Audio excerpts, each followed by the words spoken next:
Saludos, continuando con esta serie de videos sobre física universitaria y ciencias de Mansky, tenemos aquí el capítulo 7 y vamos a continuar con la lectura.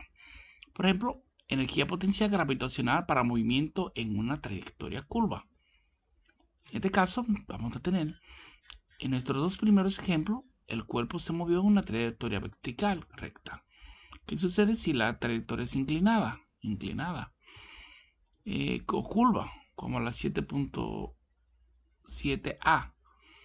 Sobre el cuerpo actúa la fuerza gravitacional W, que es igual a masa por gravedad, tal y como otras fuerzas cuyas resultantes llamamos fuerza de otras. O sea, tengo aquí el cálculo del cambio en energía potencial gravitacional para un desplazamiento a lo largo de una línea curva. Aquí vemos el objeto se está desplazando desde aquí hacia aquí abajo. Aquí se muestran el peso y las otras fuerzas que están interactuando con el cuerpo. Ok, aquí tenemos la altura de Y1, aquí tenemos la altura de Y2.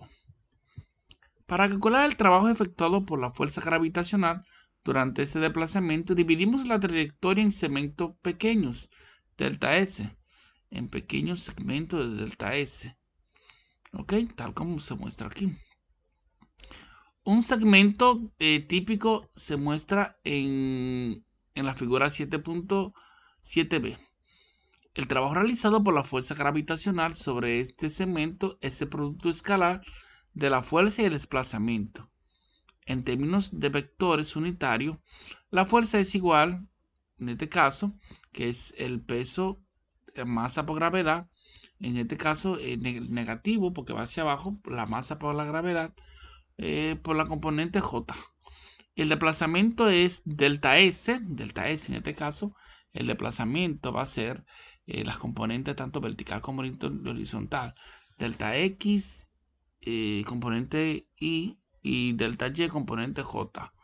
Entonces, el trabajo realizado por la fuerza gravitacional solo depende de la componente vertical del desplazamiento, componente vertical en este caso hacia abajo. Entonces aquí vamos a tener el delta X, el delta Y y el delta L. Acuérdate que aquí en esta parte azul lo que tenemos es que esto es la que va así, es el desplazamiento que va hacia abajo, pero aquí tenemos lo que tiene que ver con la decomposición de ese desplazamiento, ese vector de desplazamiento.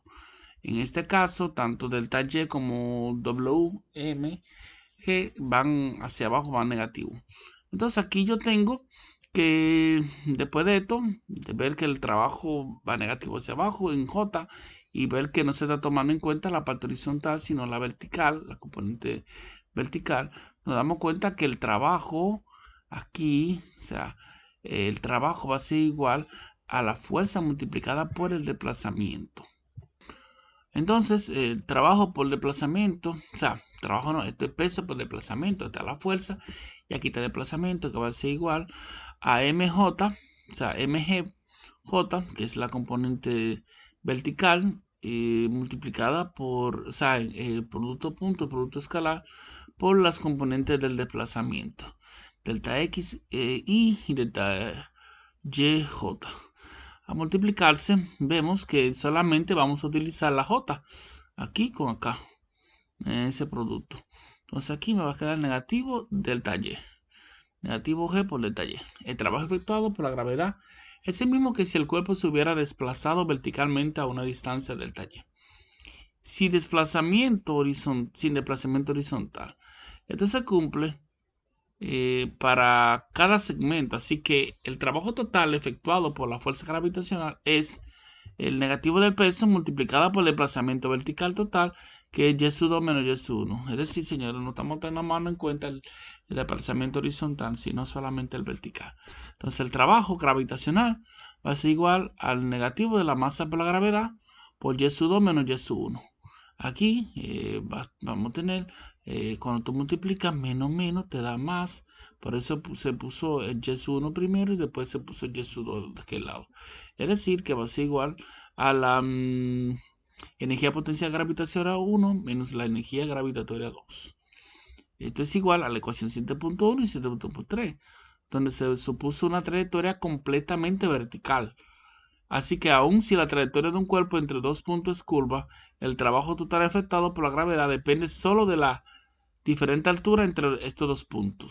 Este trabajo no se ve afectado por ningún movimiento horizontal que pueda darse. Por lo tanto, podemos usar la misma expresión para la energía potencial gravitacional, sea la trayectoria del cuerpo recta o curva. Es decir, mi gente, cuando estamos trabajando, ya sea curva o recta solamente, o sea, vertical, se va a utilizar prácticamente la misma fórmula y no se va a tomar en cuenta aquí el desplazamiento horizontal, porque acuérdate que aquí estamos trabajando con lo que tiene que ver con la energía potencial gravitatoria.